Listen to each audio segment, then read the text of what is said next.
still stewing about that ape laying his hand on me. What are you going to do? I'm gonna sit here and I'm gonna finish this bottle. And when I'm finished, I'm gonna take this bottle and I'm gonna bust it over his melon fucking head. Why don't we quietly get out of here and look at the plane? You can understand you're very upset. Kittredge, you've never seen me very upset. Well, your best better get a hell of a lot fucking better, or you are gonna feel a hell of a lot fucking worse. Everybody be cool. You be cool. Hey everyone, welcome back to No Intermissions, the double feature podcast where we pair the unpairable and link the unlinkable. Two unlikely movies picked at complete random, and at the end of every back-to-back discussion, no matter how hard it may be, my guest and myself will find the connecting thematic tissue, whether it be from genre, aesthetic, motive, or style. As always, I'm your host, Jack Siddle, and last time you guys would have heard from me, I would have guested Timmy Leon when we were talking sort of the throwback swashbuckler Disney monolithic epic that is Curse of the Black Pearl, and we paired it with sort of the dirty, grimy, nihilistic one set piece in a towering inferno epic, which was The Raid. But you know, this time we've got a new guest with bringing on a new double feature. You can find this lovely gentleman over on Letterboxd and Twitter, where you probably know him by Damn. But here's my good friend, Adam. Adam, how we going, man? Hi, Jake. Hi, everyone. I just want to say how excited I am to be here today, and thank you so much for inviting me. Hell yeah, man. But for context to anyone, Adam and I have been planning this forever. We've been wanting to do sort of like a podcast outlet together forever. So this is very exciting for you to come on, man. So thank you so much. Yeah. Also, sorry for my English at some points. I'm not English. I'm from Europe, and sorry for my European accent, but I hope it'll be okay. Dude, your English sounds better than mine, so you have nothing to worry about. That's not true, but no, thanks so much for coming on, man. It means a lot. But with that, what two movies, Adam, are we going to be talking about today, man? Today on the program we have From Dusk Till Dawn from '96 by Robert Rodriguez, and Mission Impossible from the same year by legendary Brian De Palma. The King. So, but I'm trying to contain myself. I'm so excited to talk about De Palma on the show. This is it. So you heard it here first. We're talking about Mission Impossible from 1996, and we're pairing it with From Dusk Till Dawn, also from 1996. But yeah, this is going to be a tough one to tackle, both of them hand in hand, because as you know, by the end we'll have to pair these together somehow, but I'm sure we'll manage. We briefly off air discussed how the fuck we're going to do that, but I'm sure we'll get there. I think we're a bit nervous, but anyway, I think there's no time to waste, man. Mission Impossible? Yeah, Mission Impossible, let's do it.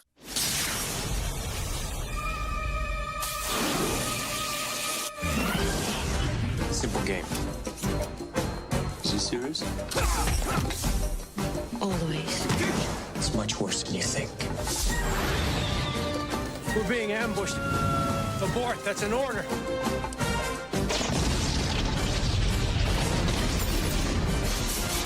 They knew we were coming. Do you read me? I don't care how he did it. I want to know why he did it. You're worried about me.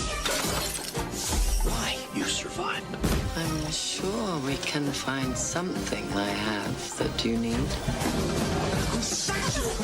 No one sent me. These guys are trained to be ghosts. Let's not waste time chasing after him. Just make him come to us. Find something that's personally important to him and you squeeze. So Mission Impossible is the 1996 American action spy film with, you know, a cast for the ages. We're talking Tom Cruise, Jon Voight, Henry Czerny, Emmanuel Beard, I'm going to say, and Jean Reno. And, of course, is directed by the one, the only Brian The one and only, De Palma, our king. I think that's where, actually, this is a good jumping off point for you and I to, this is our first movie we're talking about, is because I think that's one of the sort of things we connected over first was De Palma. Yeah, definitely. Definitely. It was, I think it was De Palma and Michael Mann. Of course, the two gods, the two gods. Yeah. So, Mission Impossible, man. So obviously De Mhm. Palma.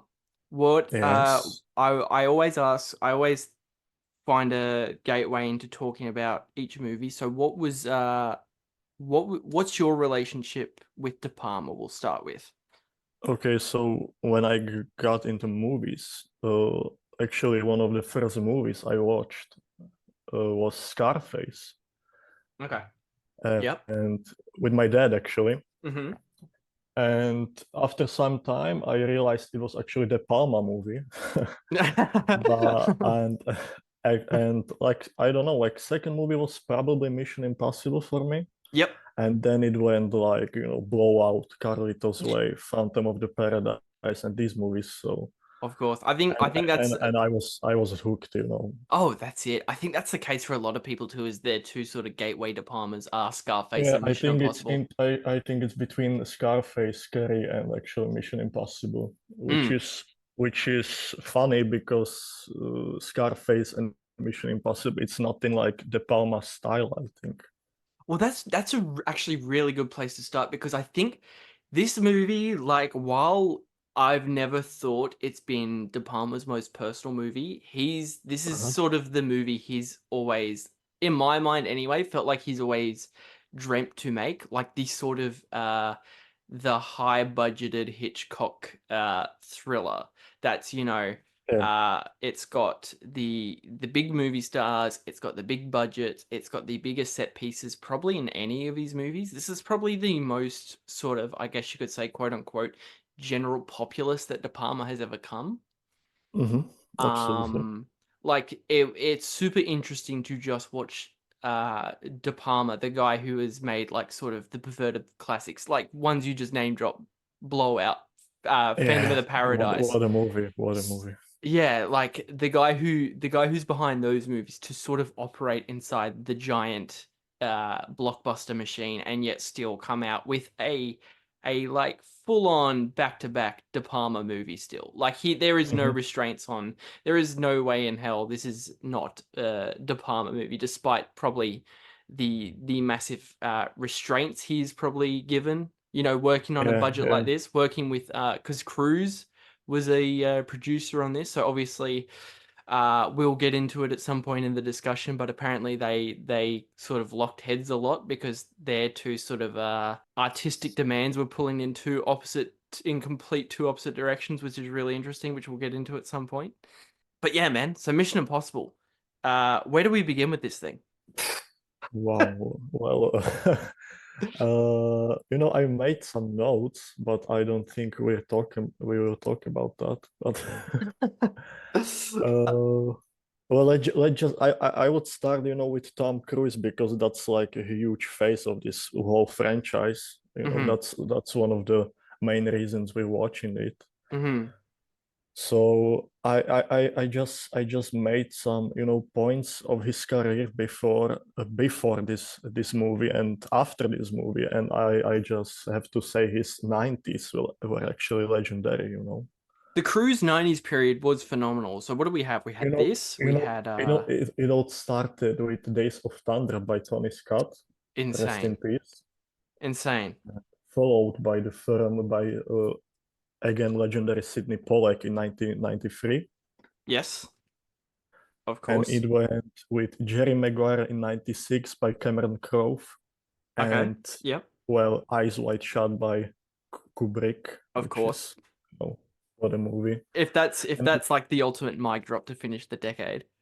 yeah, and actually that didn't end there. It was Magnolia by PTA, which ended Oh, of the whole course. 90s, which is wow. What year was Magnolia? 99, same That was as Eyes 99 Wide Shut. too. Yeah, yeah. Busy year for Cruise.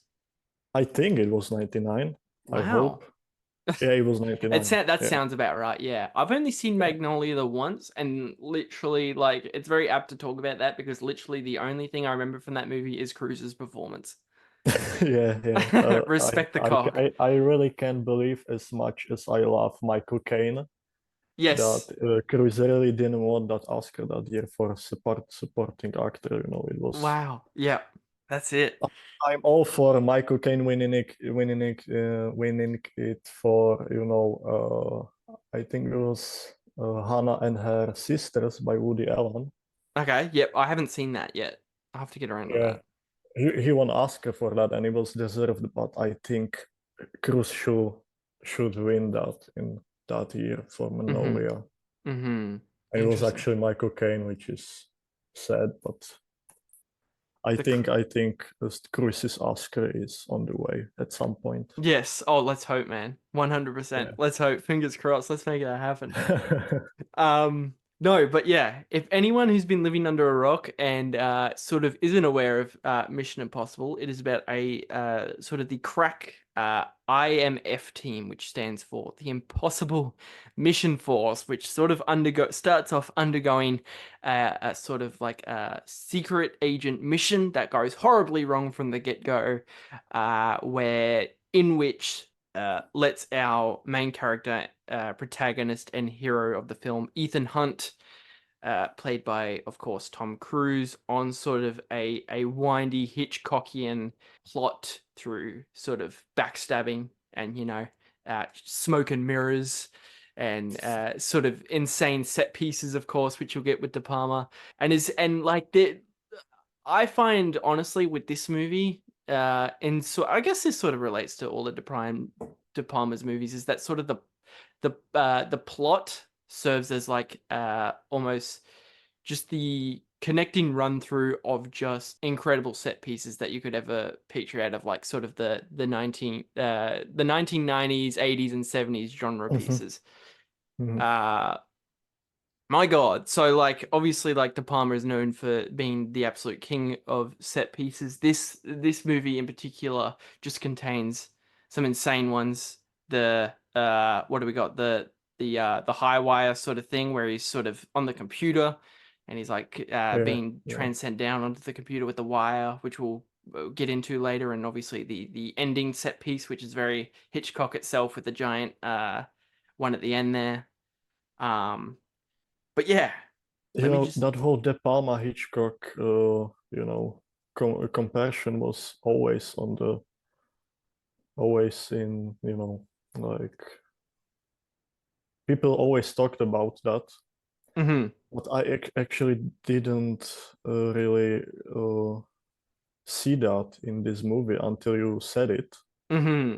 It's a really great point that it was like some Hitchcock set pieces and characters and that's always been that. Yeah, that's always been the case for me, is that like sort of obviously like you watch any of De Palma's movies and he's clearly like a massive Hitchcock head. Like he's always aimed to make sort of the more perverse sort of sleazy version of what a Hitchcock movie is. Obviously, like his movie Body Double is very inspired by Rear Window and all that. And obviously this to me is sort of Brian De Palma. Mission Impossible is Brian De Palma's North by Northwest, with sort of the person constantly on the run, sort of being thrown into the sort of the high concept super secret spy plot. And he's and he's constantly in danger, constantly in peril. But yeah, sorry, what were you gonna say? No, it's a good point. I never saw it before that. So yeah, it's a great point actually. But yeah, it's interesting that De Palma wasn't even going to be sort of like attached to this at first. They were looking at people like John McTiernan to direct, like the guy behind what's McTiernan done? Predator, did Last Action Hero. What's that other one that McTiernan did that's really phenomenal? Die Hard? Fuck, how could I forget Die Hard? He did Die Hard. But yeah, so it's interesting because like Cruise has served as the producer for all of these movies. I think he did. What are they even up to now? What number Mission Impossible are they up to now? 7? 8, I think. 8? If I'm yeah, I guess. So it's really interesting to watch, like sort of, because Cruise was the producer from the get-go here. So it's sort of interesting. So he clearly had a say on who was going to direct this. And he's like, yes, I want that guy. I want the guy who did Body Double. I want the guy who did Phantom of the Paradise. I want the guy that did Carlito's Way. Let's get him. Um, I think and most, I think most of the actors are really influenced by De Palma, so it only makes sense, for Cruise to grab mhm, for him, I absolutely. think. Yeah, what were you saying? Sorry, man. Yeah, I think I think that Cruise would go for De Palma because when you ask actors, they are hugely influenced by De Palma, Hmm. even if they acknowledge it or not. I think De Palma in the 90s and maybe even 80s Hmm. was a huge influence for filmmaking, I think. Yeah, I think what I can't be certain, but I think what Cruise was sort of going for when he chose De Palma was like, yes, the Untouchables. Sort of maybe some more of his mainstream stuff. And obviously, we talked about just before that this is probably the most mainstream that De Palma has ever gone. But yeah, Cruise was looking at that angle, completely ignoring and forgetting the fact that this De Palma dude was cranking out some of the most insane perverted movies of the 70s and 80s. Yeah. And of course, when you're going to get this guy to direct your movie, you're going to get some sort of incredible sort of sleazy genre stuff, which, I'm going to repeat myself again, but like, yeah, this movie is like probably the most populous that he's ever got to, but you still get a lot of that great De Mhm. Palma stuff in it. You're It, never it, it's robbed still of it. yeah, yeah. Yeah, It's you still never the Palma movie. exactly. You're never Yeah. robbed of your De Palma movie when watching the first Mission Impossible.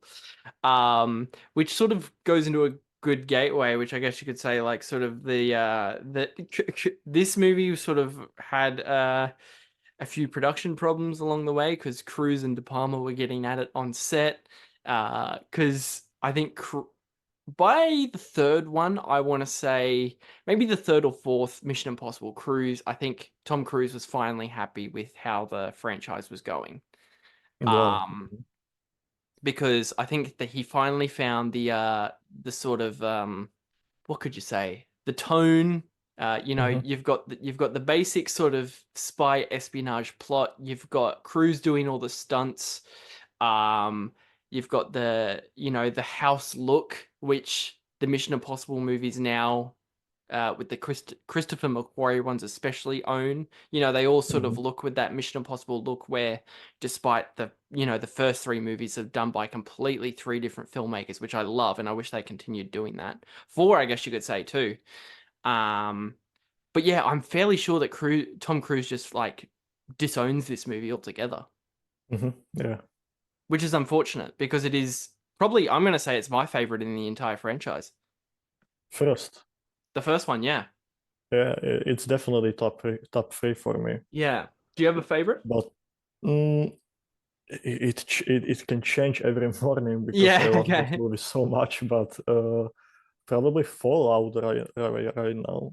I Four's just great. love everything about it. Yeah. Those two latest Mission Impossible movies, it was really like you finally see that Tom Cruise vision and for what was he aiming for the whole time, to end Yes. this franchise with, Fallout, Dead Reckoning up and part one, part two Yeah. next year, I think. Yeah. And wow, what a movies! I think it's one of the greatest action movies ever made. Those Mission Impossible movies. Yes. I think that's the thing. Like, Since I think McQuarrie took mhm. over, and well, De Palma's movie is great too. So, but it's just pure action. Mhm. Those McQuarrie Mission Impossible movies, and I love it about that. Absolutely. And I think that's sort of like where Cruises find the perfect streamline of where he wants his franchise compared. Like, it's so funny to me to watch something like Fallout or, like, as you mentioned, Dead Reckoning, and then watch it compared to the first Brian De Palma one. Because in the Brian De Palma one, there is like barely any action. I think only like three guns are fired throughout the entire movie, which is like a polar opposite to what you get Yeah, now in the new ones. Because obviously, Brian De Palma is more focused on like the the espionage, people ripping off masks, sort of the super secret smoky alleyway sort of set pieces rather than the big shoot 'em ups. There was tension definitely, but not action, I would say. Yes. Well, I think that's another thing they butted on, is because Cruise wanted the bigger, more sort of populist blockbuster action movie, and De Palma, of course, wanted something a bit more silly and like ironic, like sort of winking at the audience a bit. And I think in all honesty, I think it worked out both of them fine, because I think you get a pretty good blend of both of them together. Yeah. I think it's a great starting point for those movies. That first movie. Absolutely. But yes, so this opening, sort of the opening party sequence, is phenomenal, where we get introduced to the IMF team led by John Voight, who sort of who gets sort of like a pretty good but interesting performance. His performance in of itself gets more interesting towards the end, which we'll talk about a little bit later. But sort of yes, like you start off with like a classic sort of De Palma scene where this crack espionage team are trying to find out this agent who has apparently stolen half of this knock list, which has half of the IMF's real identities on it. And if this gets out, pretty basic stuff, trying to recover this list before it escalates and people's identities are found out in this super secret government operation. And in classic De Palma fashion, one by one, this IMF team starts getting killed, including John Voight. That fucking scene, like Ethan Hunt gets to witness his teammates being blown up in cars. Yeah, that was so De Palma, by the way. Yes, the big car explosion. That and the whole, fog and dark scene on the bridge and under the bridge. It was the bridge, that fog, that smoke, suspense. Yes, of course. The one that has always stuck with me is just like Emilio Estevez on the elevator the entire time, and the spike straight through the face, which is like the most insane De Palma violence you can ever possibly imagine in like a PG-13 movie, which is fantastic. That's what I love too, is that you see the spike just for a second enter his face before it cuts away. It's so impactful. Some of his team gets stabbed, and of course, the only one left is little baby Tom Cruise, man, little 90s Tom Cruise. We love to see it. We love to see it. We love to see it, and sort of in a mad panic has sort of contacted his, I guess you could say, his chain of command, his boss Kittredge. That might be my favorite bit of Tom Cruise acting, like maybe ever, is him in the phone booth going, "They're dead, they're all dead," and he's like screaming in that little like French phone booth. It's fantastic. Cruise can act frustration so good. I think it's always joy to watch him angry or pissed off at someone. He's such an interesting person. Absolutely.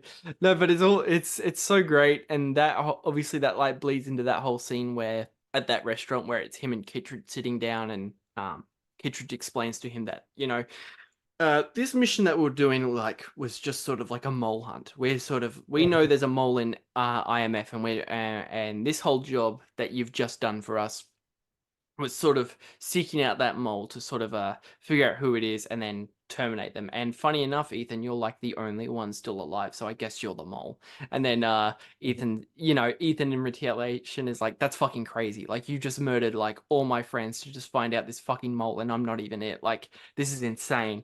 And the whole fucking dialogue between these two characters is like completely De Palma, where you get that great sort of undershot of both of their faces in those crazy Dutch angles, and it's sort of like having a back and forth with each other. The one thing I loved about this scene was how the camera angle is tilted on Cruise and on Kittredge and zoomed, tilt it and zoom on the left when Cruise is on the screen. Mhm. And at Kittredge, it's actually centered that shot. But when Kittredge gets really pissed off, the camera tilts on the right. So it's a Interesting. great I didn't contrast notice that. between those things. Yeah, That's I really actually good. I had to replay that, and it was really cool to see it. Is that the first time you've picked up on that? You mean like first watch or rewatch? Yeah, like for first watch that you picked up on that No, sort of no. Of course filmmaking not. detail? It had to be like fourth rewatch or something. Yeah, okay. But, That's I a really good noticed that. detail, man. But it's when I saw that, I was like, okay, De Palma, okay. I see it. That's fantastic.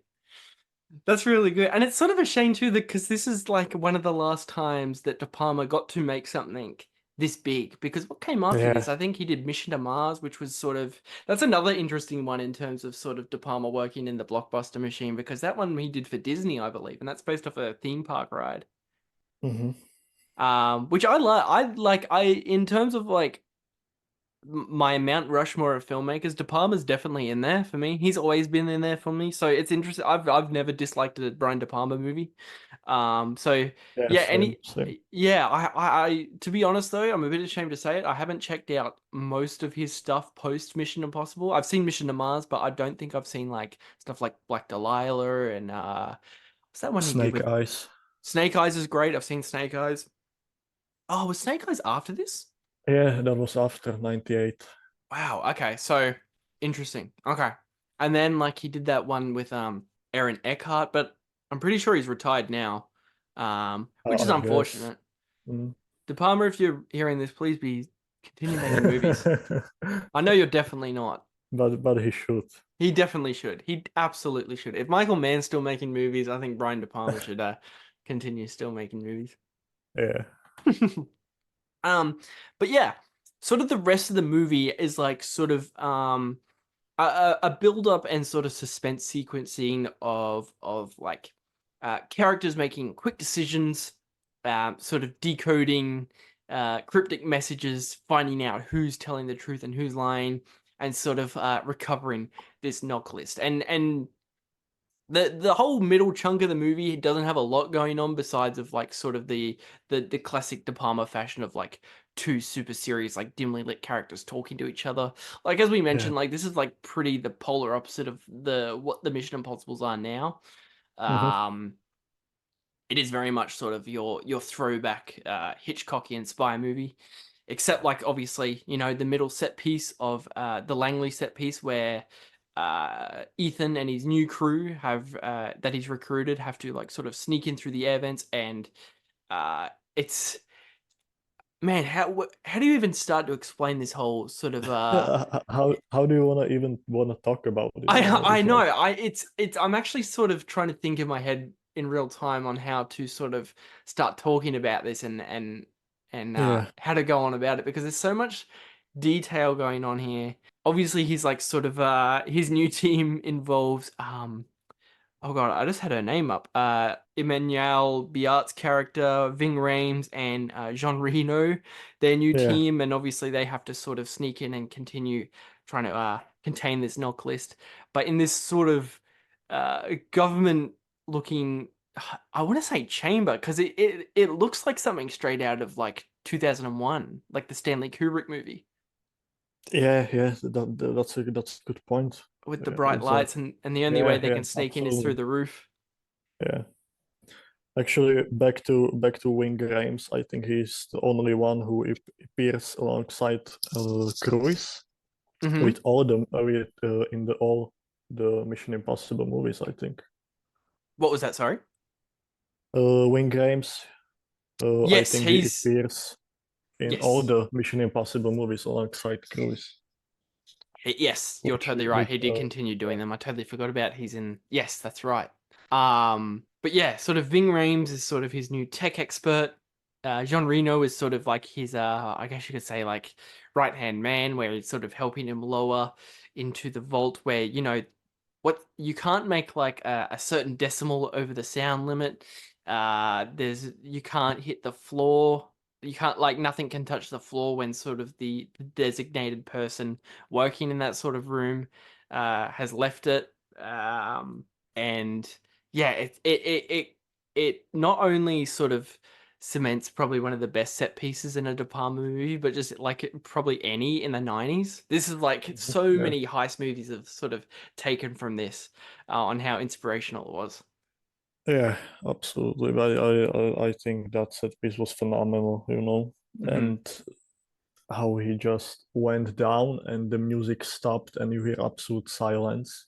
Yes, yeah. Even with that silence, you feel more suspense and your heart is racing more than during any action music in that movie, which is, I think, amazing.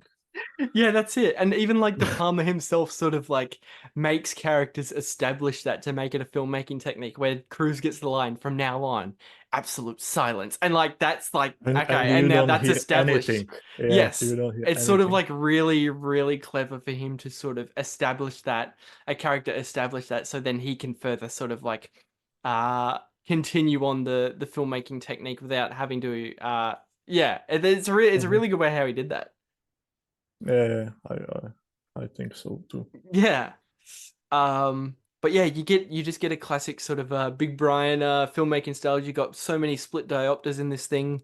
The one I always remember is sort of when John Reno's lowering Tom Cruise into that chamber. You see the rat come up behind him, and you get that great split diopter. Yeah, exactly. I wanted to talk about that because I think it's the only time you see it in that movie. Yeah, there are a few, but I think that's probably the most prominent one. That's because Yeah. sometimes it is. Sometimes, unfortunately, with the split diopters, it can be sort of shallow and you can't notice it, but that is definitely the most prominent one. Yeah. I started to notice that in his movie Dressed to Kill Of when course. when he like used it every 5 minutes, and I think it really became his, you know, trademark. I don't think any other filmmaker in his era did this Yes. as much as he did. As much I as he believe. did. Yes, exactly. That's But so funny. I love it, you know. I'm not complaining really. It's yeah, that just reminded me, the Dress to Kill aspect of the split diopters, it goes so far with it that it almost becomes self-parody. Yeah, It's almost someone like trying to like parody De Palma. exactly. But yeah, like to continue talking about sort of the De Palma isms in this movie, it's so clever on sort of how he integrates sort of just character details to sort of flex his own artistic idiosyncrasies where people are walking around with like just pairs of normal glasses, but they're special super spy glasses where they've got the camera lens in them, so you get the classic De Palma POVs of just people walking around like examining and being like voyeuristic, which is great. Oh shit, Well, I can't think all those tilted close-ups were really reminded me of Carlitos Way, actually with all Mm-hmm. those blue and purple lights. Oh, You see, very, very much I think Carlito's Way. Carlitos Way with Al Pacino was a huge influence. Good point. Absolutely. Actually, I should have looked this up previously, but I'm not too sure who the cinematographer was. Stephen Burham, who he did this. Okay, so he did a few with De Palma. He did The Untouchables. He did Casualties of War. He did Raising Cain. Correct, Adam. He did Carlito's Way, so good Yeah. pickup. He did Snake Eyes, Mission to Mars, and I think that's it. Oh, and Body Double. He did Body Double too. Oh, yeah. There we go. So quite a clear collaborator with Mr. De Palma, because whenever these two get together, obviously they make one mean-looking movie. Yeah, absolutely. Carlitos Way is beautiful movie. Absolutely. That constantly for me changes to my favorite De Palma. It's always either Carlito's Way or Body Blowout. Sorry. Yeah, same for me. Exactly. Yeah. Same for me. It's always hard. My favorite is always either the one I've watched most recently. Uh-huh. Yeah. I think so. When I rewatch those two movies, I am like, you know, maybe it's better, and then I watch, you know, the second movie, and I don't really know. It's always between blowout and Carlitos Way for me, and I And can decide, Mhm. which is a great sign. He's one hell of a filmmaker, you know. Oh, 100%. And that goes with any of his movies too, especially like this one we're talking about now, is because whenever I watch a De Palma movie, the images in that movie I've watched most recently from him are just like always like just recycling around in my head. Like there's so many Yeah, yeah. great shots from this movie that have just stuck with me. Like sort of the opening sequence where the IMF team are getting killed, where I forgot her name off the top of my head, so you have to excuse me, but like that lady character that is with Cruz gets stabbed through sort of the gated fence there, or you know Yeah. um Ethan Hunt looking down on his little sort of watch with the tiny screen on it, seeing the POV of the gun shooting John Voight. So many just great little touches, and even just like sort of storytelling technical touches of stuff like when Ethan Hunt's team is being killed, he runs back to like his sort of little apartment, and you just see him start like smashing light bulbs. And you're like, where the fuck are you doing that? Why are you smashing light bulbs right now? And just starts sort of scattering them on the floor, and you're like, oh, okay. So like Oh, little definitely, touches yeah. like that, like are just like sort of, even though like I do have a great appreciation for the more recent Mission Impossibles, you just don't get shit like that anymore, where he's like breaking light bulbs to like sort of hear incoming like enemies come up to his apartment door or something, which is really great. Yeah, it's wow. You don't see it in any movie, you know. This De Palma stuff. Yeah, it's And it's you were so on point when you say you're baking light bulb, and you're saying to yourself why, you know, until he starts to drop them on the floor. absolutely. Then you're like, oh, Oh okay. yeah, there's so many moments like that in the movie. Like, why you? Oh, okay, yeah, all right, that's clever. Yeah. Yeah. So obviously, yeah, you know, it going to another thing I keep mentioning is sort of the Cruz versus De Palma on set sort of clashing, but De Palma definitely got his way with this final set piece that he ends it with, because it is clearly the most sort of I think the most Hitchcock he's ever gone with. This very much to me is his take on the big Mount Rushmore ending of North by Northwest or something like that with the train. Yeah, I love Mission Impossible and train scenes. There are a few actually. Yeah, that's it. I totally forgot there are quite a few of them. Yeah, they are. One in mind right now is the train scene in the latest movie, you know, in the Dead Reckoning, which Of was, course. wow, it was pretty long, but it went by really fast. It was like 45 minutes or something like that, maybe Shit. even an hour, That's the whole train crazy. scene. That's Yeah, but insane. it was amazing. Actually, to briefly talk about Dead Reckoning for a second, that to me is sort of like I guess you could say like it throws back to the first one a little bit, because as you mentioned, you got the train in there. They bring Kittredge Yeah. back. Mm-hmm. Um, there's an action sequence in there which takes place in like a foggy alleyway sort of deal. So yeah, you know, the first one still very much remains prominent in pop Yeah, culture. absolutely.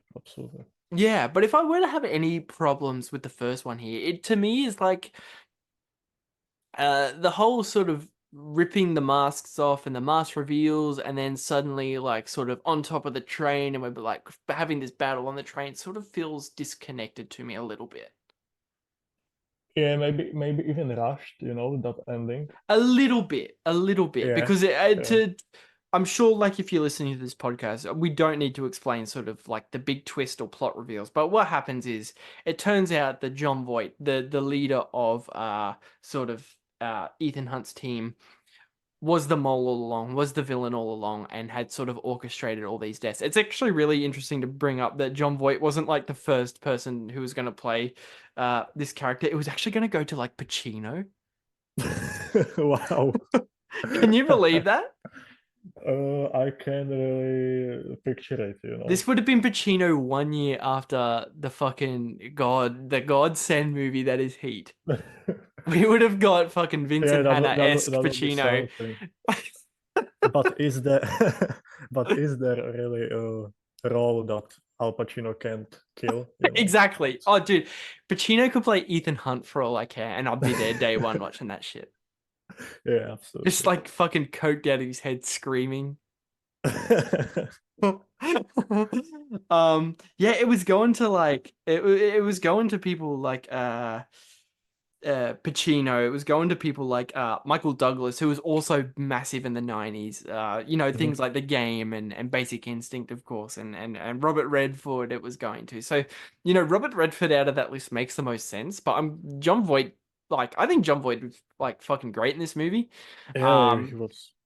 His whole reveal too, where he's revealed to be alive at that at the train station or airport, is really great. Where he's in that massive sort of cartoonishly 60s cartoon trench coat with the hat.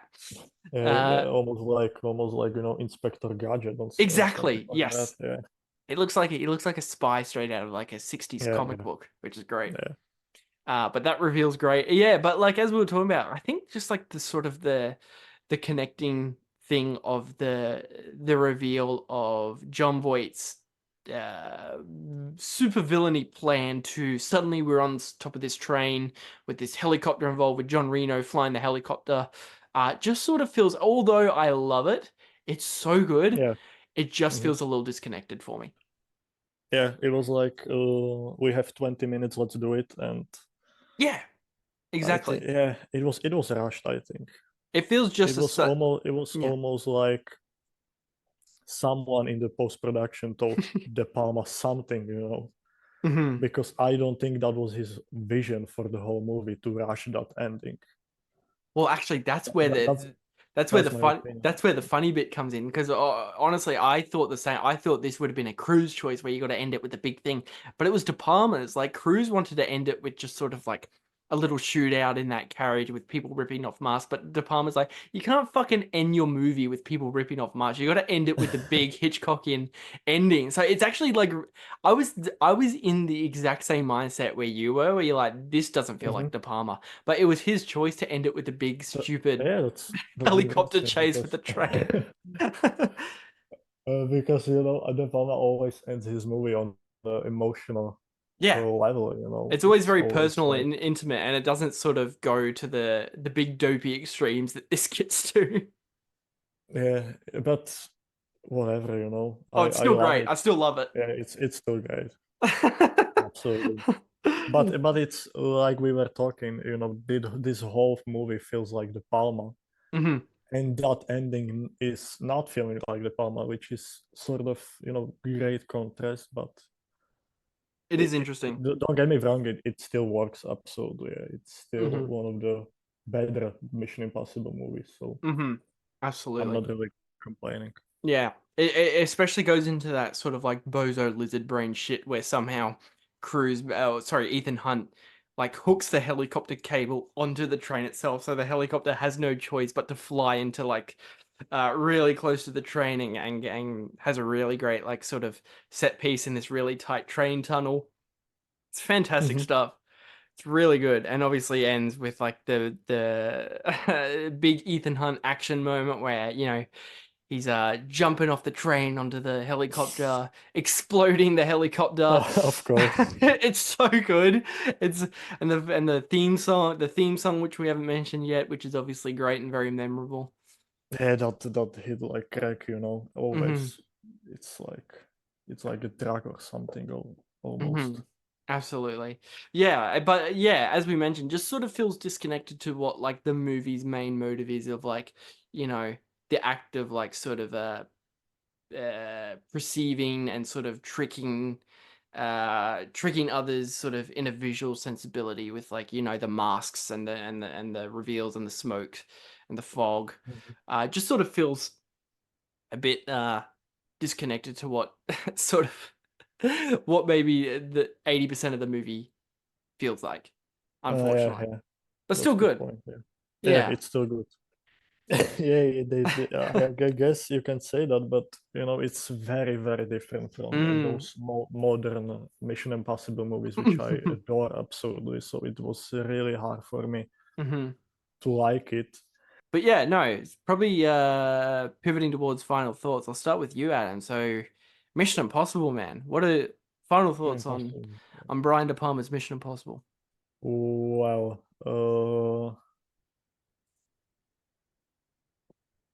absolutely great, well-structured movie, I think. It was the beginning of the most iconic action franchise of all time, you know. I think it starting with this franchise with some directors, De Palma is something.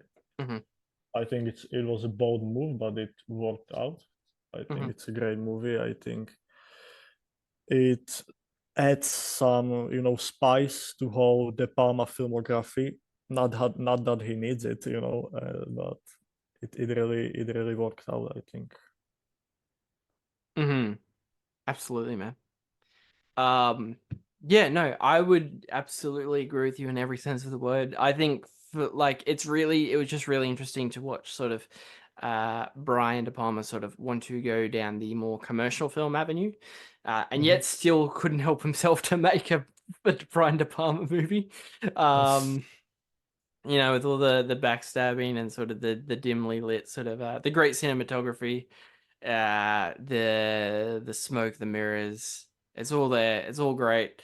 And you know, there are so many things I want to say about it, but my English kind of limitates me in this. No, that's completely fine, man. I love it so much, that movie. I love Mission Impossible movies so much. I love that whole franchise. I can watch it over and over again and never get tired of it. So absolutely, man. No, yeah, like you know, all the mask reveals are great, which I don't think we talked about enough.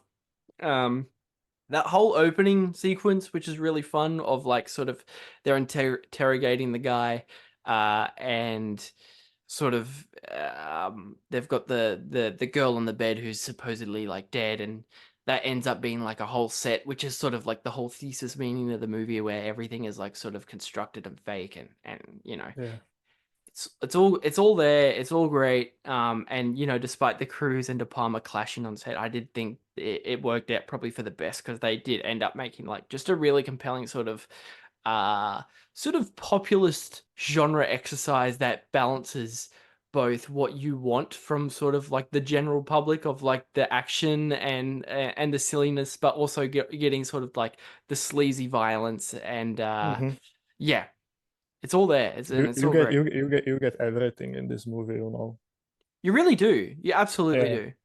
You really, and it is definitely sort of the perfect gateway to Palma movie. Yeah, I think it's a great Sunday evening movie. There we go. It gets the Adam Sunday evening stamp of approval. There we go. Yeah. I love it. All right, man. So that did it on Mission Impossible from 1996. We'll be right back. We're talking From Dusk Till Dawn. Stick around. Oh, yeah. Everybody be cool. You be cool.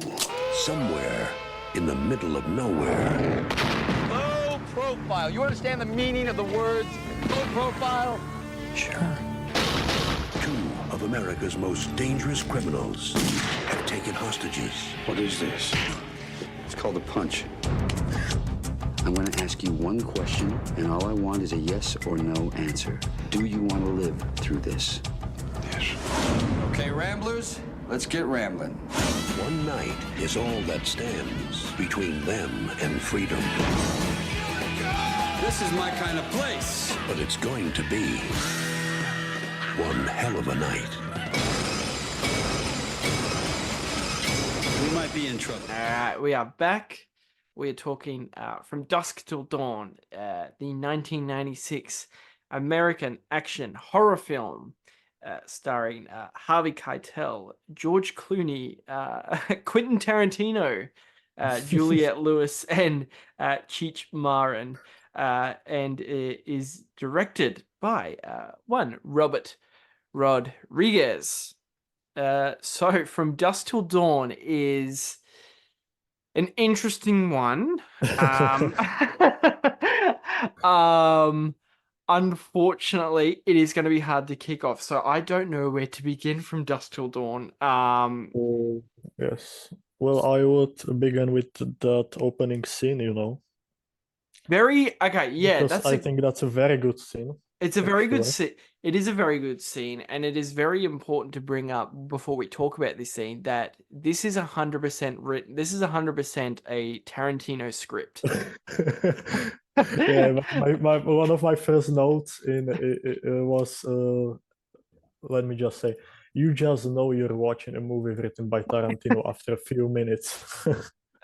It's kind of shocking that he actually didn't end up directing this one because I know it was offered to him to direct. Obviously, he was busy with stuff like Pulp Fiction, of course, which needs no introduction. We don't need to go into Pulp Fiction because that's probably the most, like, just one of the most famous movies ever fucking made. But it is kind of interesting to see that even the script was not in a single way lost in translation of just being a full-blown Tarantino flick. Because great way to start it off, man, because you got characters sitting around in a dingy, grimy corner shop, just having like extensive, pointless dialogue about something meaningless and something incidental. It is just so Tarantino all over this thing. Yeah. Yeah, I agree. It was almost like, Pulp Fiction beginning. Yeah, I think when you just absolutely. It's like day-to-day life, you're just sitting, talking. Even that whole McRoyal conversation between Vincent and Samuel L. Jackson, the character. I think similarities in this movie. Yeah. And even, it's weird that, like, because obviously Tarantino and Robert Rodriguez, the filmmaker who directed it, are very close friends. This visually too, and like the way it's edited and cut together, just looks like a Tarantino movie too. Yeah, I think Tarantino had a lot to say on the set of filming this, actually. And of course, like, is just starring Quentin Tarantino, which, a lot of people have a problem with his acting, but I actually think he's pretty good in this. He's okay. really good He in does playing an absolute asshole. Yeah. He's doing something. It's really interesting. He's just playing Quentin Tarantino in this movie. Yeah, exactly. I don't know if it's him or he's just a really good actor, but you can really want to punch him in the face most of the time. Oh, so good. But yeah, From Dusk Till Dawn, for anyone unaware, is sort of a grimy, like, sun-kissed Western motif story about two criminal brothers, the Gecko brothers, who are sort of like bank robbers. Seth Gecko, played by George Clooney, who actually I think gives like a pretty fucking great performance in this. This might be my. He was great in this. He's really good in this. This actually might be my favorite Clooney has ever been. And Richie Gecko. So obviously, Seth is sort of a bit like a Michael Mann character, actually. Sort of has like a code of law that he lives by, doesn't shoot anyone that he doesn't need to shoot, but Richard Gecko, played by Tarantino, is a bit more unhinged. It's sort of heavily implied that he kills people that probably don't need to be killed. He rapes women, so he's a bit more unhinged. And it's sort of their cross-country tale of like sort of on the pursuit by police and run into this sort of all-American family with the dad played by the great Harvey Keitel, and sort of they get involved with the Gecko brothers on sort of like transporting them because they've got them hostage. The Gecko brothers have them hostage the entire time, and it's sort of up to Harvey Keitel and his family to transport the Gecko brothers across into Mexico, and sort of we'll start there anyway, and obviously more the plot develops in the movie, which goes to certain places. For anyone unaware who hasn't seen the movie, it goes into places probably you couldn't guess where it goes. It gets I'll just say there. We'll talk about that aspect a little bit later. But I want to get your thoughts, Adam. Your interpretations. What do we think of from Dusk Till Dawn? Yeah, well, as I said, you're watching a Tarantino or movie written by Tarantino pretty much through the whole thing. Mm-hmm. I also love, about this movie is some, creative, aspects of it. Like you got that penis gun, which is absolutely amazing, I think. Also, the shot that can't leave my head was that hand scene when Tarantino is looking through the hole in his hand. That was Yes. pretty amazing too, I think. Mm-hmm. Mm-hmm. And yeah, it's pretty much entertaining movie and really pretty weird movie on the first watch. But after a rewatch, like I sent you a message yesterday, it was you know what will come, Mm-hmm. and you just sit there kinda. It's not really a rewatchable movie, I think, but you can have a great time actually watching it with some friends on again Sunday or Saturday night Mm-hmm. with some beers and some pizza. It's a good movie actually. Yeah. Mm-hmm. Yeah, this I think the only time you could really benefit from watching this movie is showing it to someone who has never seen it or never heard of it, and just sort of like Yeah. almost watching them react to the movie more than the movie itself. But yeah, I think to jump to the case, sort of the actually no, sorry, we won't go there yet. But I think the sort of intricate setup of all these characters, like the first 30 minutes of this movie, I really love. Yeah. I think the first like sort of half of this movie is really, really phenomenal. And unfortunately, which we will get into shortly, the second half of the movie, its reveal, all the while I'm gonna like sort of kick myself on why I don't love it. I think it actually ruins the movie for me. Not entirely, but I think the immediate genre twist and the plot change sort of spoils how good and sort of how tightly packed the first half is. Yeah. But we will talk about that very shortly. But sort of, I do want to talk about the opening, sort of like the insanely the biggest takeaway I got out from the opening sort of shootout with this store clerk. You know, Harvard, he was like sort of hiding the Gecko brothers in his shop because the police sheriff came in and was like asking about them, completely unaware they were hiding in the back of his shop the entire time, and sort of that escalates very quickly and ends up in like a great Tarantino shootout, which is just like great stuff. Like this is the first time I've seen this movie probably since high school, I think. And yeah, just like generally like the first two acts of this movie, I just had an absolute blast watching. Yeah, it was great. Also, when you know something about film, you probably know that Tarantino loves westerns, Mm-hmm. and that shootout scene on the gas station really reminded me of one. Mm-hmm. You Absolutely. you got that instant cuts to guns and to blood, and you get fire and you get zooms, that editing Super, and yes. everything. Mm-hmm. I think it's very Western inspired. Very Western inspired, absolutely. You get definitely, and you definitely get like a perfect blend of sort of the Rodriguez and Tarantino influence, especially in this first sequence too, which is just great. And it's interesting in a time where these two filmmakers, obviously creatively collabing together, was sort of just on the cusp or had just made it into the big time, where Rodriguez had just done Desperado, I believe, and he'd done another low budget one that was like had a budget of like $7,000, and unfortunately the name is not coming to me off the top of my head, but Tarantino had just done stuff like Reservoir Dogs, and I believe this was the year after or the year of Pulp Fiction, which is fucking insane. So obviously like Hollywood was like going, fuck, Tarantino, what scripts have you got? Let's make one of the, obviously Natural Born Killers had come from that concept alone of sort of like scooping up any Tarantino scripts that they could get. And yeah, this one, while I think Tarantino is genuinely putting in a really solid effort into the screenwriting process in the first half. I do think he is like sort of being way too ironic and up his ass in the second half.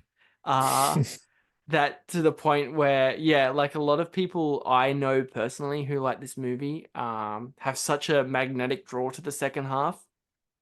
Yeah. Which is the classic. But I think it's something you need to watch with someone else, because when you watch it, I don't know, man. When I when I, sorry, when I first watched this movie, I watched it with my friends. Sorry, and I had a great time, you know. But on the rewatch, first of all, you know what will happen, which is kind of this movie isn't really made for rewatch, I think. Yeah, that's exactly And right. Yeah. You just, and you know that, like you say, the first half is magnificent, but the second half it just repeats, you know, and It gets repeats. very repetitive and very stale. And I guess we'll just jump straight into it for anyone who isn't aware.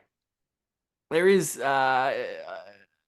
sort of a drastic change in plot where sort of the Gecko brothers, you know, their whole goal of the first half of the movie, at least, is to get in over the Mexican border, and they do that rather quickly in the movie. They get there probably pretty much just before the halfway point. You're like, fuck, okay, I thought this was going to be the whole movie. They've like already reached their goal, and sort of gonna meet their friend to further take them to freedom. And you know, no, you don't have to worry about law enforcement. We've reached to Mexico. We're gonna meet our friend at this bar that he's located us. We're just gonna wait in this bar. The Titty Twistler, I believe it's called. Great, Titty Twister. Let me just say, a great line by Tarantino, which I laughed out loudly when I heard that, was when I think Juliette Levy's character asked Tarantino what's in Mexico, and he just looked at her and said, "Mexicans." Yeah. That was just so hilarious because he was so serious. So serious and just so straight to the point. There is a lot of great, like, sort of witty dialogue in this movie that I've totally forgot about. That whole bit where the Gecko brothers at the start have a hostage. And Clooney is talking to the hostage and pretty much like threatening her, like, don't run away or I'll shoot you. He's like, you know, you can run if you can, but like, I have my gun here and I've got 6 little friends in that gun and they can all run faster than you can. I'm like, that is such a Tarantino line. It's so good. A great line. But yeah, so obviously they back to what we were getting at with the plot. So they reach their goal pretty quickly. And as an audience member, especially for the first time, you're thinking, okay, well, where's the movie going to go from here?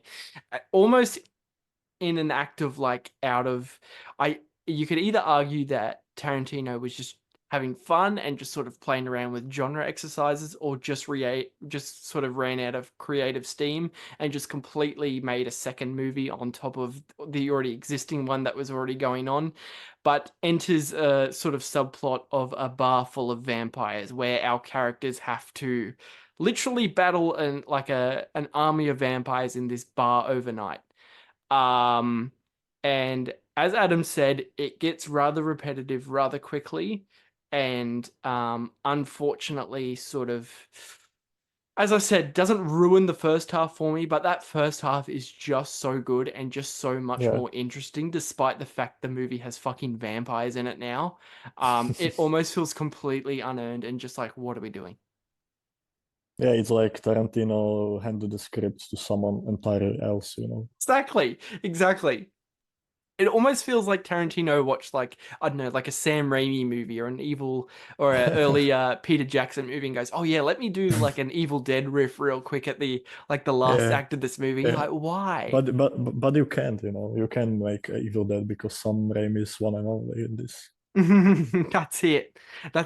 And you just can't make a movie better than Evil Dead, you know, what horror-wise. That's the biggest sort of thing that I got drawn to on this rewatch. I was like, is Tarantino trying to do a backdoor Sam Raimi movie right now?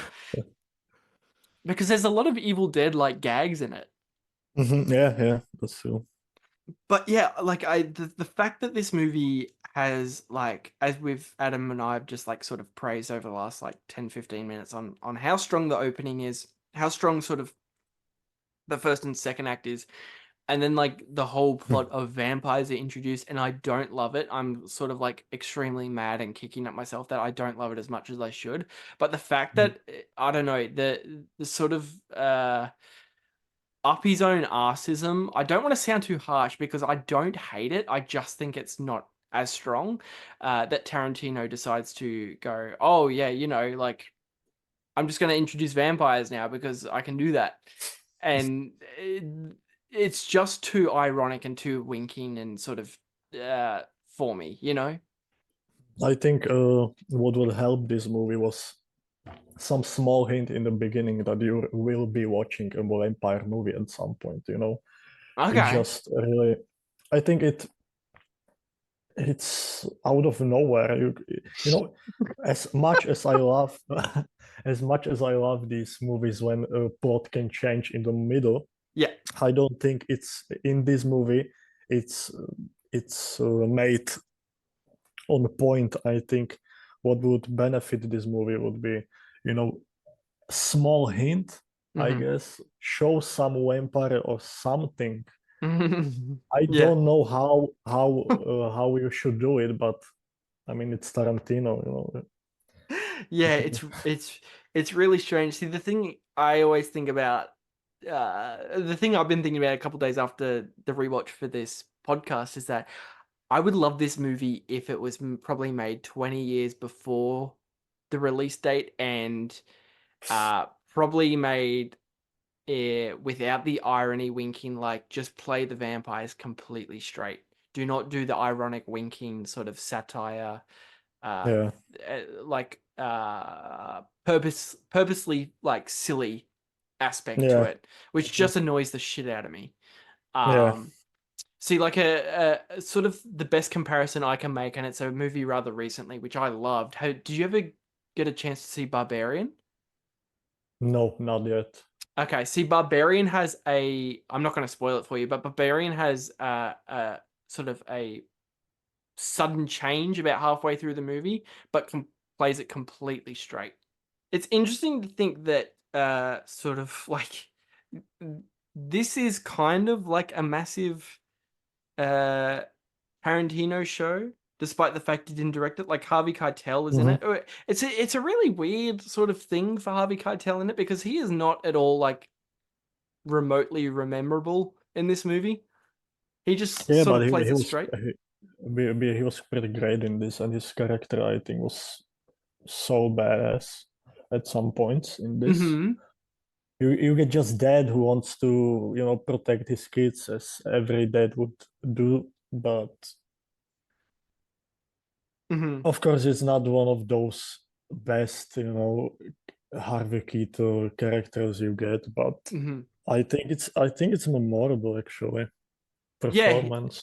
Yeah, I think he is rather good despite the fact not being totally memorable, but I only blame that because George Clooney's been so good around him. Yeah, he was fucking great in this,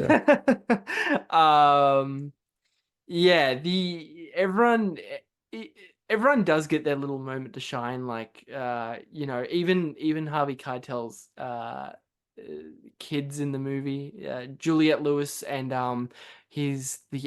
the young actor who plays his son, whose name slips me right now, but he's good. He gets a few moments too. Especially when they're sort of like, even though, I've mentioned I'm too hot about it, but like everyone gets a little moment when they're like kicking vampire ass and they make little makeshift vampire killing weapons, which is really fun. Yeah. Well, it's crazy that you mentioned his son in this movie because actually the actor has only acted in 2 movies. Wow. Okay. What's the other one he's been in? Anyone who is listening watched it, but The Vesting Game. Okay. Never heard of it. I mean, either. It has, wow, it was watched by 500 members on Letterboxd. Oh, wow. Okay. So a big hit. You probably didn't see it. No, but it's sort of like, even the little makeshift crew, like Tom Savini, who we mentioned briefly before, who gets like sort of the penis gun, which is great. Tom Savini obviously being the fantastic makeup special effect artist for people like Romero for like the Dawn of the Dead movies and that sort of thing. He's really fun in it. Or just like dripped out in black leather and just like shooting vampires with his dick gun, which is really funny.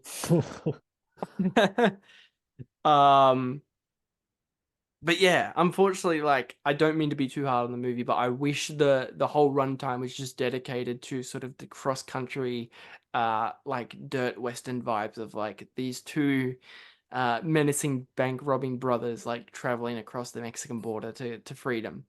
Yeah, I would love to watch that movie, just purely based on the first half. Just two brothers trying to escape from the police and across the Mexican borders. I think it had so much potential, but unfortunately Tarantino is Tarantino, so we get this. And yeah. It's honestly one of, despite there's a lot of like great witty dialogue and sort of, I guess you could say, memorable scenes, despite the fact we're probably not too fond of them, especially in the second half, it is a fairly shallow Tarantino script. In terms of plotting. Absolutely. I think it's not his best work that he wrote and did not direct. I think, for example, True Romance is much better. Of course, yeah. True Romance is great. Yeah, and what else did he wrote and did not direct? He did Natural Born Killers. Yeah, that was great too. Oliver Stone. I'm not too sure off the top of my head I can think of any other sort of I think that's all. That's it. Yeah. And then obviously as he got bigger and bigger in the later 90s, he just started directing his own stuff. Yeah. But yeah, I think that's like sort of the Tarantino key right there is like, especially with this script alone, is like really strong character sort of dialogue. And then unfortunately the plotting sort of loses its footing. And like I'm sure if like ever Tarantino, which he won't, if Tarantino ever came across this podcast and was listening to this his vampire section of his movie, you'd just be like, you just don't fucking get it, man. Like the vampire, the vampires are obviously some sort of social commentary on some bullshit that we're clearly not getting. Yeah, we will get so yelled at if you listen to it. Yeah. Also, let me just mention, it takes balls to wrote this character and then cast yourself in that character. a character who clearly has some weird fixation with feet. Yeah, clearly has huge mental problems. And just wrote a Salma Hayek character sticking her feet in your mouth. It takes balls. He wrote that bit in the script with all capital letters. Yeah, but does he really care? I don't think so. Wrote that specifically in the script. Salma Hayek's feet must enter my mouth at some point during the movie. Must. And obviously, like, forcing Robert Rodriguez at gunpoint to get like some really grotesque close-ups of Juliette Lewis's feet. But you can blame him, really. But yeah, no, so like Robert Rodriguez directing Spy Kids, of course. I was just about to bring up what a diverse sort of filmography that man has had. Really interesting. I have never been too hot on the Rodriguez ship. I did love, probably my favorite thing he's done was that Alita movie. Did you ever check that out? What? Come again? Alita Battle Angel? I don't think so. Okay, that was really good. That was very sort of like James Cameron-esque. That was really James Cameron. Yeah, that was really good. But that's probably the best thing I think he's done. But it's sort of interesting to look back. What's it? Yeah, sorry, go ahead. No, I just wanted to say I'm not too hot either on the. Yeah, he's sort of an interesting one, and I was doing research, and there was like sort of some names going around who was going to direct this, even still with the Tarantino script still involved. So there was people like, it was going out to like Rennie Harlan, who is sort of like hit and miss. He's sort of like a work for hire sort of genre filmmaker. And it was even going to people like Tony Scott, which would have been insane. Wow. A Tony Scott fucking That would be Tarantino written interesting movie. because that's nothing like Tony Scott filmography, I think. Some vampires movie. But Absolutely. I will love to see that. Rest in peace. Absolutely. And yeah, like, and you know, despite all the negatives, not negatives, but sort of like downgrades I have with the finale, I did love that sort of the great pullout of the matte painting, sort of vampire cathedral sort of building they've got at the back of the titty twizzler bar, which is really fantastic. Yeah. Let me, what I was thinking about yesterday when I rewatched this was when they like walked in this bar. It just reminds me of, for some reason I don't know, it reminds me of the first Star Wars movie when Luke Skywalker was looking for Han Solo in that bar, and you just open that door and you see so many weird people, and you hear music and you see it's just so much going on, you know. And I was just, it was maybe inspired by this, but I don't think so. Very well could be. You never know. That's it.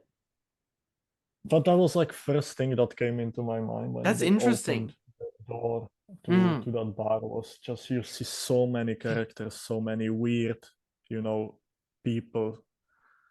Music is playing. You just get synced into this sort of like the world. ultimate like scummy bar of just like the worst of mankind. All it's almost like just parody-esque of like just how many terrible people in this one location. And then it just get worse, you know. Yeah, it's yeah, but like as you said, you perfectly summed up. Like it's the perfect sort of like get your friends around, beers, pizza, and sort of like get a handful of your friends who had never heard of this movie, had never seen it, and just sort of like watch them watch it. Enjoy it, Yeah, exactly. Yeah. Unfortunately, yeah, there's probably not a lot we can pick apart from this one because, as we mentioned, like it's probably not the most depthful Tarantino script. So, yeah, pivoting towards final thoughts on From Dusk Till Dawn. I'll start with you, Adam.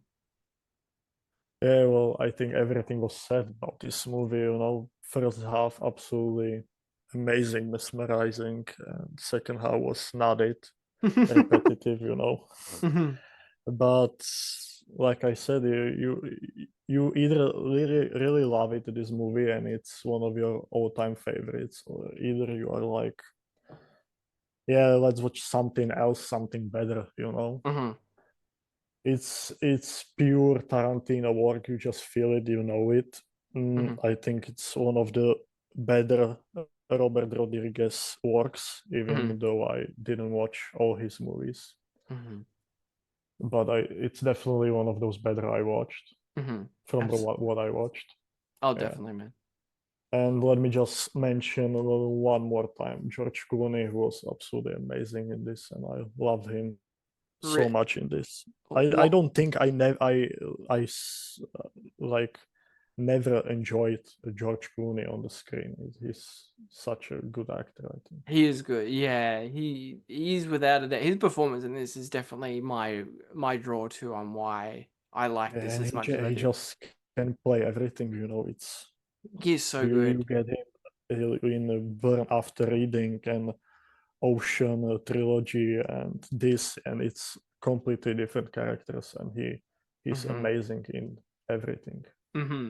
Yeah, no, I couldn't have said it better myself. Like, you do have the great sort of first two acts, just great sort of Tarantino-esque crime, on the run, like sort of the sun-kissed western motif of like dusty roads and like broken down cars and sweaty close-ups of feet and faces and people eating burgers and just being absolute assholes to one another. It's all great. But yeah, the second half of this movie, people are probably thinking we're fucking crazy for not probably like praising this as highly. Like, oh, you know, it's so Yeah, but unfortunately, Yeah, it just doesn't feel like Tarantino or other than that violence, you know. yeah, or it just doesn't feel at all connected to what had come before it. Like it sort of feels just like Yeah. I don't want to sound too like hard on the movie, but it just sort of feels like a cheap sort of get out of jail free card sort of thing on Yeah, sort yeah. of When wrapping up a plot. yeah, you get the like typical Tarantino movie when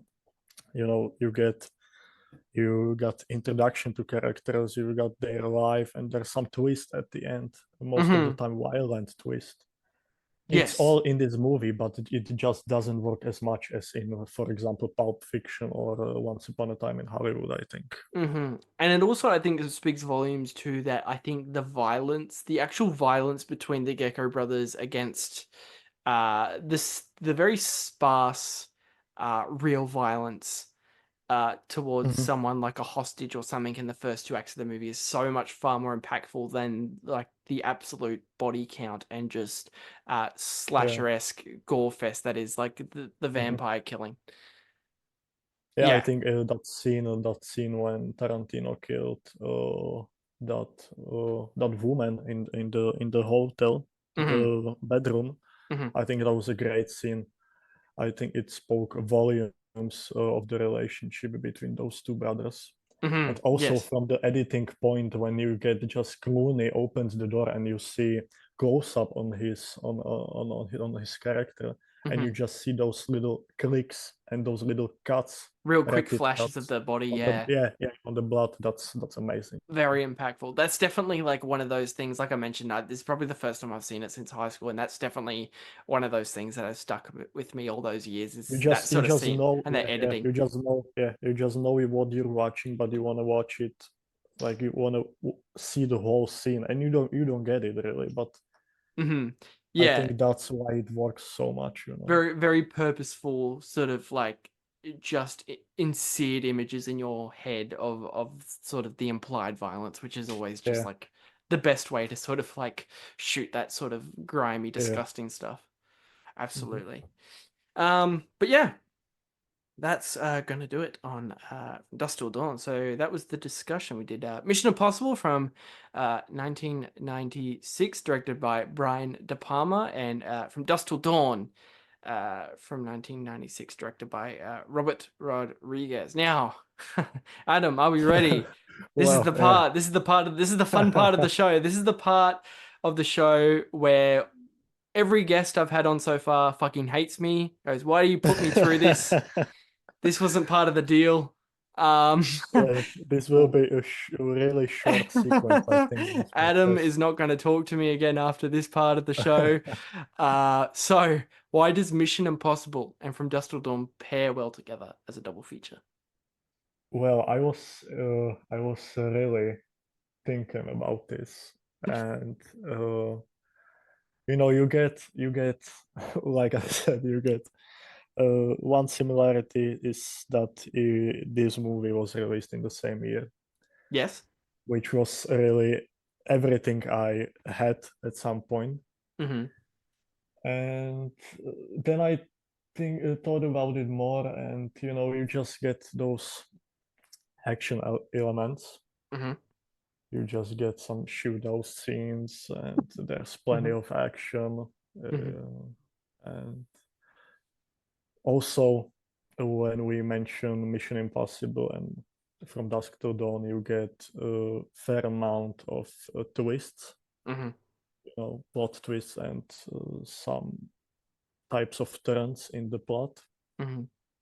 And I think what really describe or describe those movies so much, and you get really similar or maybe even same things in both of these movies is themes of betrayal and some type of loyalty. You get Ethan Hunt in Mission Impossible, where he's betrayed by Kittredge character, and he see his friends die, and he's betrayed by John Voight character. Mm-hmm. Also, you get the same in the From Dusk to Dawn with uh, I don't know the last name of those brothers right now. Oh yes, no, I know what you're talking about. Yep. Yeah, and you know, you just have to act. You have to act on the spot. You get John Voight character betraying Ethan Hunt. Mhm. Ethan Hunt has to act on spot. You get Tarantino character turn into vampire. George Clooney character has to act in spot. Has to on spot. Has to kill. Has to has to deal with the situation, even though after so many years of friendship and brotherhood, he still has to act. I think that's one of the similarities also Yes. in these movies. No, that's Sorry for You've- my English, but you get no. the You've idea. done. You've taken it right out of my mouth, Adam. That's perfect. I have nothing to add on to that. That is the perfect pairing. Yes, well done. You've done that far better than I ever could. Yeah, I tried with my English, but yeah, No, yeah. so good, man. So yeah, no, you paired those better than I ever could. So congratulations to you, man. But no, I want to thank you so much for, like, as I said, this has been a long time coming for both of us. Like, we've been planning this out for ages and ages and ages. I'm just so grateful we finally got to do it on this platform and talk about these two movies. So thank you, man. Yeah. Thank you so much, man. No, my pleasure. But before we go, did you this is usually the time I give my guests anything they want to plug. So the stage is yours, man. What do you want to plug? Plug? Not really anything. Just Just your you can, letterbox? if you're interested in my movie opinions, I sometimes write on Letterboxd. I'm sure Jack will give some sort of links. Yeah, at the anyone interested, and like, please go follow Adam. He's a fantastic guy to follow, both on Twitter and Letterbox. Obviously, I don't mean to date this episode too much, but Dune Part 2 just came out, and Adam's gone crazy on the Dune discourse over on Twitter. So go follow him over there. Yeah, I love. I'm a huge Dune buff, so this movie just sealed it for me, you know. That's it, man. No, but yeah, go follow Adam, and yeah, not too much to add on that one. Follow me, you know how we do it. But until next time, guys, I'll see y'all in the next one. See ya.